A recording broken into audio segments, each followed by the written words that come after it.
Did controversial President Trump actually say these? In recent days, several speeches allegedly made by the re-elected US President Donald Trump have circulated widely on social media.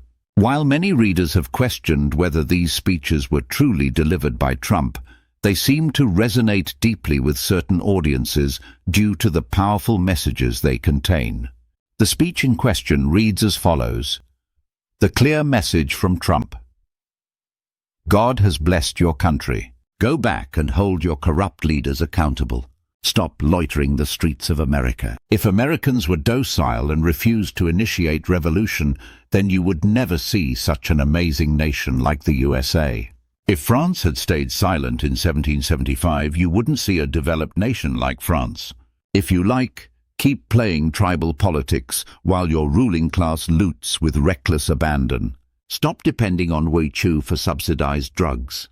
At your age, you ought to have homemade remedies for common ailments. On that note, America has left WHO. Why must your country depend on WHO's goodwill? Has God not blessed your country with professors of medicine, pharmacy, etc., who could develop your nation's healthcare? Go and hold your ruling class accountable for the rot in your healthcare. When they are sick, they run to the USA for treatment with your national resources. Keep playing tribal politics, but get out of the USA. If you're ready, you will take back your country from the destiny-destroying ruling class, as the French did. All decent nations have accurate population indexes. Even in hellfire, God keeps a record of those there. America belongs to Americans, not Indians, Nigerians, Chinese, Mexicans, or other nationals who seek a better life and escape to the USA.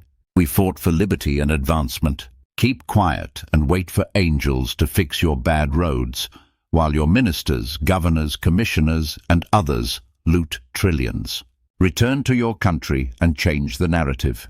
No more running to America with your heavily pregnant wives, hoping to give birth in the USA and automatically make them citizens. That policy is revoked immediately.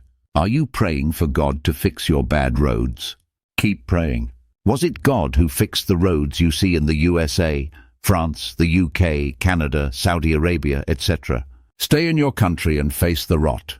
If you allow corrupt politicians to control the electoral process, rigging elections while religious leaders tell you it's God's will, then accept it. If you're truly tired of your country, rise up and confront the ruling class directly. The French people in their millions didn't fear the military. They were part of the revolution that gave birth to a new France. Are you fasting for stable electricity? Just keep fasting. If you don't want to pay the price for change, why do you run to the USA, France, Canada, etc. for a better life? Stay in your country and deal with the consequences of your docility. What is your take on the message based on the following assessments? 1. Did Trump actually say this? There's no clear evidence that Donald Trump made these statements, especially given the dramatic and sweeping nature of the content. The tone and phrasing don't align perfectly with Trump's usual speech style. While some themes may be consistent with his views on immigration or nationalism, it's more likely that this message was either misattributed to him or fabricated by someone else. 2. Should the content be taken seriously? The content of the message touches on several highly charged issues, including national identity, political accountability, and immigration. While some of the points might resonate with individuals seeking a change in their own countries, the tone is provocative and could be seen as divisive. Rather than focusing on constructive solutions, it seems more focused on encouraging frustration with both local leadership and other nations, particularly the USA.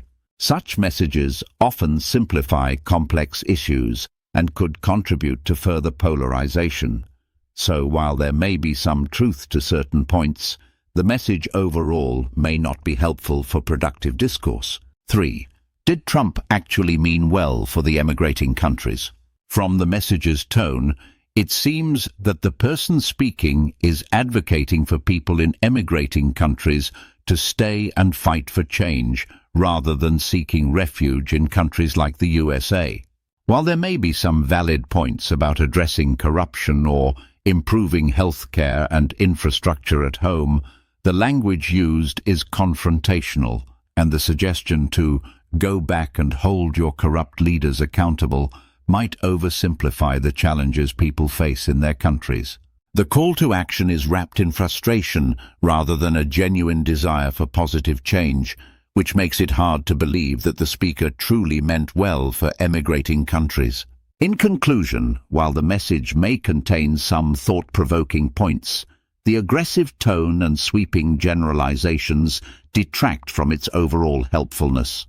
Whether or not these were truly Trump's words is uncertain, but even if they were, do you see the substance of the message to be more divisive or constructive? Join us at DiasPoint to truly understand public perceptions and judgments on unfolding events in Africa.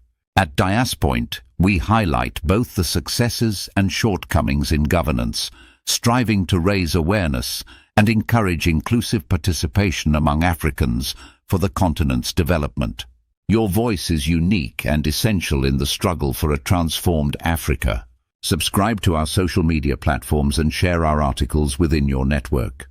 DiasPoint, where the African diaspora keeps a watchful eye on Africa.